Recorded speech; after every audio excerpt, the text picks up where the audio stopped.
Inside this is all my core survival gear. I can lose anything else, but not this. The following content does not contain any political stance, just purely sharing emergency knowledge as a survivalist with everyone. First off, I am very proud to live in our motherland. It is peaceful and prosperous. I'm sure if you watch the news, you know, the situation in Ukraine recently is very bad. Many Ukrainian people, to escape the war, have already fled into bomb shelters. But if you observe closely, you will realize, actually, the gear they are carrying on them isn't really well prepared. Actually, this is completely understandable, because living in such a peaceful era, like nowadays, who would expect something like this to happen?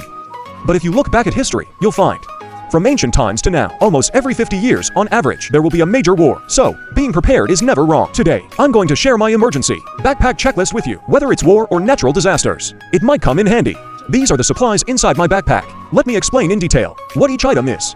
All of these supplies are based on survival priorities when considering them. However, in this situation, we need to consider one more thing: defense. Protecting yourself, protecting your family, because you never know, in that kind of situation, what the people next to you might do. Tent, sleeping bag, and sleeping pad are my sleep system. If you are in a freezing cold bomb shelter, having a sleeping bag like this really changes everything. For food, I prepared a lot of emergency rations, like compressed biscuits, and so on. Regarding water, I prepared these emergency water packets. They are not only clean and sanitary, but have a shelf life of up to 5 years. But once water like this runs out, we still have to consider other water sources. So right here, I also prepared a water filter and purification tablets. When natural disasters or war strikes, the surrounding air is very likely to be polluted. So things like this respirator and masks are also all ready to go. A first aid kit is also very important. Inside here, I packed some common items like iodine swabs, iodophor, etc. And my personal medications are also in here.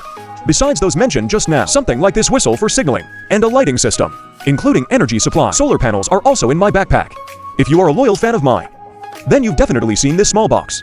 Inside contains all my various core survival gear. I can lose anything else, but not this. Multifunctional tool, communication system, including water purification tablets, survival supplies, ferro rod, light, small knife, and RMB. US dollars, gold, it has everything. But finally, the most important thing, don't forget, is to bring your ID. Because in that situation, it's very likely that a Chinese passport or a Chinese ID card will be your lifesaver.